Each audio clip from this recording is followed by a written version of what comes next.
السلام علیکم ورحمۃ اللہ وبرکاتہ ویورس، امید کرتا ہوں خیریت سے ہوں گے۔ آج ہمارا ٹاپک ہے وقف کے بارے میں۔ تو ہم نے آج سیکھنا ہے کہ وقف کیا ہوتا ہے اور اس کے کون کون سے قاعدے ہیں، اور ہم نے کن حرکات کو یا کون سی علامات کو وقف میں چینج کرنا ہے اور کس طرح کرنا ہے۔ تو چلیے سب سے پہلے ہم پڑھتے ہیں کہ وقف ہوتا کیا ہے۔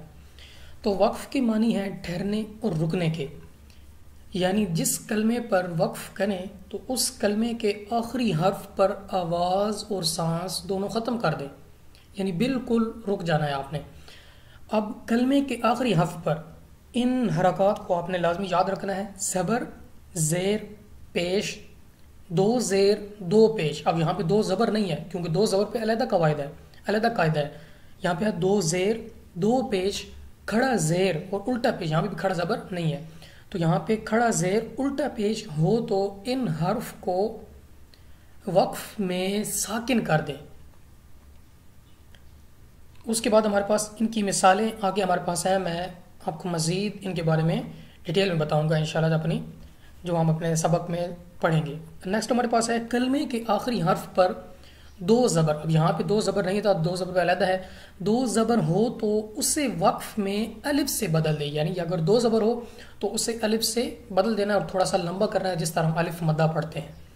اس کی مثال ہمارے پاس ہے، میں آپ کو بتا دوں گا۔ نیکسٹ ہمارے پاس ہے کلمے کے آخر میں گول تا پر خواہ کوئی بھی حرکت یا تنوین ہو تو اس سے وقف میں ہا ساکن سے بدل دے، یعنی ہا پر جو مرضی چیز ہو، بے شک کوئی دو زبر ہو، دو زیر ہو، پیش ہو، کچھ بھی ہو، آپ نے ہا ساکن سے بدل دینا ہے۔ یہ صرف گول تا کے لیے۔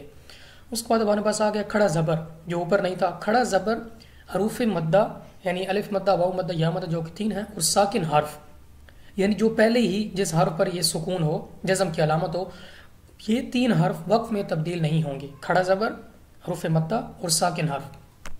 اس کے بعد ہمارے پاس ہے مشدد حروف۔ مشدد حروف پر وقف کی صورت میں تشدید باقی رکھیں مگر حرکت کو ظاہر نہ کریں، یعنی تشدید والا پڑھنا ہے لیکن حرکت نہیں پڑھنی۔ نیکسٹ ہمارے پاس نون قطنی۔ تنوین کے بعد حمزہ وصلی آ جائے تو وصل میں حمزہ وصلی کو گراتے ہوئے تنوین کے نون ساکن کو زیر دے کر ایک چھوٹا سا نون لکھ دی جاتا ہے، اسے نون قطنی کہتے ہیں۔ اس کی مثال ہمارے پاس ہے، اس کی تعریف آپ کو اس کی مثال میں واضح سمجھ آ جائے گی۔ تو نیکسٹ ہمارے پاس ہے نون قطنی والے کلمات کے ہجے کس طرح کرتے ہیں، وہ ہم اپنے سبق پہ سیکھیں گے۔ نیکسٹ ہمارے پاس ہے علامات وقف، یعنی کون کون سی علامات ہیں وقف کی۔ تو سب سے ہمارے پاس ہے یہ گول سرکل ہم کہہ سکتے ہیں، یہ ہمارے پاس ہے آیت مکمل ہونے کی، تو اس کا نام کیا ہے؟ وقف تام۔ اور یہ آیت مکمل ہونے کی علامت ہے یہاں ٹھہرنا چاہیے۔ میم، یہ وقف لازم، یہ یہاں پہ میم سیدھی ہے لیکن قرآن پاک میں آپ کو یہ میم چھوٹی نظر آئے گی اور 45 کے اینگل پہ ہوگی، یعنی تھوڑی سی ترچی ہوگی، تو اس نے آپ نے اس کو سمجھ لینا ہے یہ وقف لازم ہے اور یہاں پہ ضرور ٹھہرنا ہے کیونکہ یہ وقف لازم ہے۔ آگے ہمارے پاس ہے طوا، تو یہ وقف مطلق کی علامت ہے، جیسے طوا سے ظاہر ہے وقف مطلق، یہاں ٹھہرنا بہتر ہے۔ جیم، یہ وقف جائز کی علامت ہے، یہاں آپ کے پاس چوائس ہے، آپ کے پاس مرضی ہے آپ کی، آپ ٹھہرنا چاہتے ہیں تو ٹھہر جائیں، نہ ٹھہرنا چاہتے ہیں تو پھر بھی جائز ہے۔ نیکسٹ ہمارے پاس ہے زا، تو یہ اس کا نام ہے وقف مجوز، یہ وقف مجوز کی علامت ہے، یہاں ٹھہرنا جائز اور نہ ٹھہرنا بہتر ہے۔ یہ ہمارے پاس ہے صاد، تو یہ صاد مرخص ہے، وقف مرخص کی علامت ہے، یہاں ملا کر پڑھنا چاہیے۔ اس کے بعد آخری ہمارے پاس ہے لام الف۔ اگر آیت کے اوپر، یعنی یہ جو آیت مکمل ہوتی ہے یہ وقف تام ہے، اس کے اوپر اگر لام الف لکھا ہو تو ٹھہرنے اور نہ ٹھہرنے میں اختلاف ہے، یعنی کوئی کہتا ہے کہ ٹھہر جائے، کوئی کہتا ہے کہ نہ ٹھہرے۔ اگر آیت کے علاوہ لام الف کہیں بھی لکھا ہو تو آپ نے نہیں ٹھہرنا۔ اس کے بعد ہمارے پاس ہے اعادہ۔ اعادہ کیا ہے کہ وقف کرنے سے بعد پیچھے سے ملا کر پڑھنے کو اعادہ کہتے ہیں، جیسا کہ مثال کے طور پر پڑھتے ہیں الحمدللہ رب العالمین الرحمن، آپ نے یہاں پہ رک گئے، یعنی آپ آگے نہیں پڑھ سکتے۔ تو اگر آپ پڑھیں گے الرحمن الرحیم تو یہ آپ نے پیچھے سے ملا کر پڑھا تو ہم اس کو اعادہ کہیں گے، یعنی قرآن پاک میں آیت پڑھتے وقت بیچ میں رک جانا اور پھر پیچھے سے ایک یا دو حرف کو ملا کر پڑھنا، ہم اس کو اعادہ کہتے ہیں۔ تو چلیے ہم اپنے سبق کی طرف، اپنی مشق کی طرف چلتے ہیں جو کہ ہمارے پاس ان قواعد کے مطابق ہے۔ تو ہم پڑھتے ہیں کہ ہمارے پاس کس طرح کون سے الفاظ ہیں، ہم نے کس طرح پڑھنا ہے۔ تو ہجوں کے ساتھ آپ نے ضرور پڑھنا ہے، کوشش کرنی ہے، کیونکہ میں ہجے نہیں کروں گا، کیونکہ میں امید کرتا ہوں کہ آپ پچھلے جتنے بھی ٹاپک ہیں ان کو سننے کے بعد آپ اس قابل ہو گئے ہوں گے، اس کے اہل ہو گئے ہوں گے کہ آپ ہجے آسانی سے کر سکیں اور آپ کو کوئی مسئلہ پیش نہ آئے۔ سب سے پہلے ہمارے پاس ہے صادقین. اب یہ ہمارے پاس قینا، ہم نے اس کو نظر انداز کر کے پڑھا ہے. آگے وقف صادقین. ایک تو یہاں پہ ہمارے پاس مد عارض آ جائے گی، اوکے، کیونکہ یا ساکن سے پہلے زیر ہے تو یا مدہ، تو مد عارض آ جائے گی. اور وقف کی صورت میں ہم نے زبر آ گیا تو میں نے پڑھا ہے زبر آ جائے وقف میں تو اس کو ہم نے ساکن سے بدل دینا ہے. میں آپ کو ایک بار دکھا بھی دیتا ہوں. یہ ہمارے پاس زبر، زیر اور پیش، ہمارے پاس زبر آئی ہے تو ہم نے اس حرف کو وقف میں ساکن کر دیا. تو چلیے نیکسٹ چلتے ہیں. پھر نیکسٹ ہمارے پاس ہے نادمین، تو اس کو ہم نے وقف ساتھ کس طرح پڑھنا ہے؟ نادمین، تھوڑا سا لمبا بھی کرنا ہے. نیکسٹ ہمارے پاس ہے مستقیم، وقف مستقیم. نیکسٹ فیہ، آگے وقف فیہ، جہاں پہ ہا ہے آپ نے ہا کو واضح ادا کرنا ہے. نیکسٹ ہمارے پاس ہے شفتینی، تو یہ ہمارے پاس ہے وقف شفتین. یہ وقف لین عارض ہے کیونکہ یا ساکن سے پہلے زبر ہے تو یا لین ہے، اور ہم نے نون کے نیچے زیر تھی تو ہم نے اس کو ساکن سے بدل دیا. نیکسٹ ہمارے پاس ہے بالحق، قوف مستعلیہ بھی ہے اور قلقلہ بھی ہے تو ہم نے اس کو پڑھنا ہے وقف میں بالحق، تھوڑا قوف واضح ادا ہو. نیکسٹ ہمارے پاس ہے نستعین، آگے وقف نستعین. آگے ہمارے پاس ہے یشاء، تو وقف میں ہم کس طرح پڑھیں گے؟ یشاء. نیکسٹ ہمارے پاس ہے من قبل، آگے وقف من قبل. تو یہاں پہ ہمارے پاس نون ساکن کے بعد قاف اخفا کریں گے اور با ہمارے پاس حروف قلقلہ میں سے ہم نے اس کو واپس لوٹتے کے ساتھ پڑھا ہے. نیکسٹ ہمارے پاس ہے شہرن، تو ہمارے پاس شہر، را کو ہم دو زبر کے تینوں کو ہم نے ساکن کر دیا. نیکسٹ شیئن، شیء. نیکسٹ ہمارے پاس ہے قسط، آگے وقف قسط، کیونکہ تو ہمارے پاس مستعلیہ ہے تو واپس لوٹتے وقت کے ساتھ ہم نے اس کو پڑھنا ہے. نیکسٹ ہمارے پاس ہے لہون، آگے وقف لہو. سٹاپ ہم نے کہاں پہ روکنا؟ کہاں پہ ہے؟ واو پہ. واو آخری ہے اس لیے ہم نے واو پہ روکنا ہے. نیکسٹ ہمارے پاس ہے قدیر، آگے وقف قدیر. نیکسٹ برق، آگے وقف برق. نیکسٹ بیہ، آگے وقف بیہ. ہاں چونکہ واضح سمجھ آنی چاہیے تو ہمارے پاس کس طرح پڑھنا ہے ہم نے؟ بیہ. نیکسٹ ہمارے پاس ہے عبادہ، آگے وقف عبادہ. نیکسٹ بِأَمْرِهِ، آگے وقف بِأَمْرِهِ. نیکسٹ رَبَّهُ، آگے وقف رَبَّهُ. نیکسٹ أَخْلَدَهُ، أَخْلَدَهُ.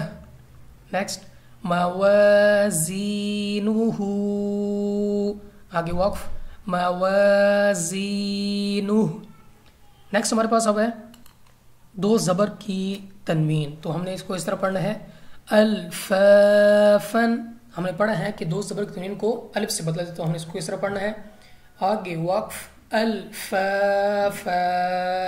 نیکسٹ علما، آگے وقف علما. نیکسٹ نبیا، آگے وقف نبیا. تو اس کے بعد ہمارے پاس رول ہے گول ہا کے بارے میں، تو ہم نے اس کو پڑھنا ہے قوتن، آگے وقف قوہ.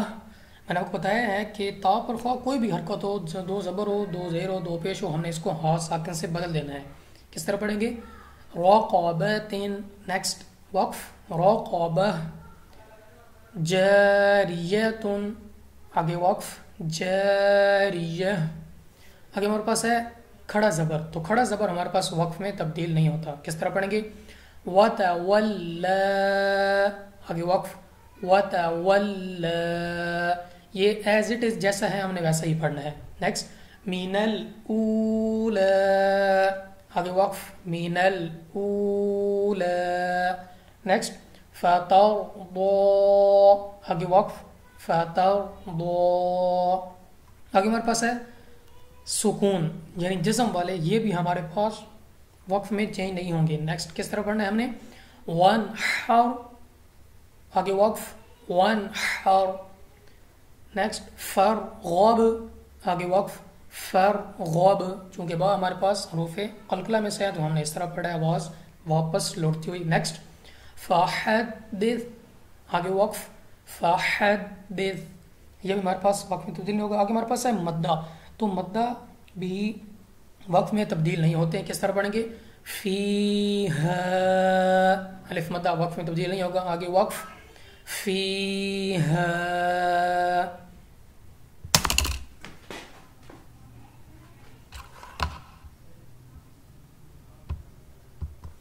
آگے ہمارے پاس ہے تہتدو واو مدہ چینج نہیں ہوگا وقف تہتدو. نیکسٹ اگلا ہمارے پاس ہے یا مدہ، تو ہم نے یا مدہ بھی ہمارے پاس وقف میں تبدیل نہیں ہوگا. ہم نے کس طرح پڑھنا ہے قولی آگے وقف قولی. ابھی آگے ہمارے پاس ہیں نون کتنی والے قاعدے، تو ہم نے ان کو کس طرح پڑھنا ہے خیرن الوصیۃ آگے وقف خیر الوصیۃ. نیکسٹ ہمارے پاس ہے شیبن السماء آگے وقف شیب السماء.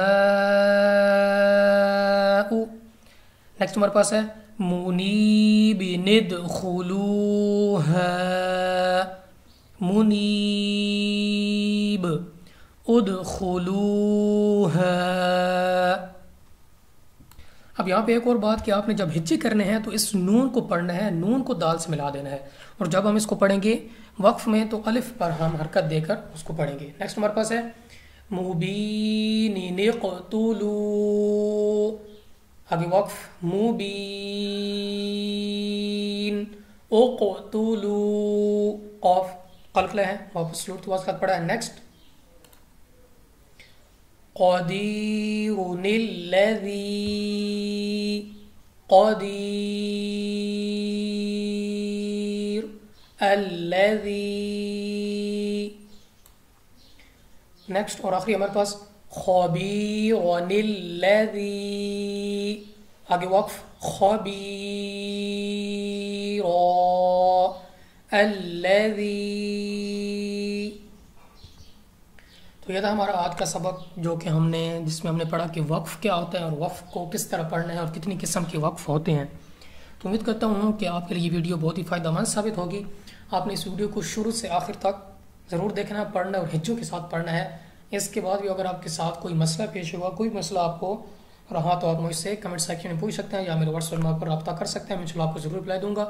تو یہاں پہ ہمارا مدنی قاعدہ جو ہم نے پڑھا شروع سے آخر تک یہاں پہ ہمارا ہوا ختم. اس کے بعد ہمارے پاس ایک آخری ٹاپک ہے جو کہ اس سے ریلیٹڈ ہے اور بہت ہی اہم ہے، جو کہ ہے نماز کے بارے میں. تو ہم اگلے ٹاپک میں اگلے لیکچر میں ہم نماز کو لے کر حاضر ہوں گے اور ہم اس کو سیکھیں گے کہ ہم نے نماز کو کس طرح قواعد کے ساتھ پڑھنا ہے تاکہ ہم جو نماز پڑھیں وہ ہماری صحیح طریقے سے ادا ہو. تو اگلی ویڈیو کے ساتھ ہم نماز کے ساتھ حاضر ہوں گے. تب تک کے لیے اجازت دیجیے. السلام علیکم ورحمۃ اللہ وبرکاتہ.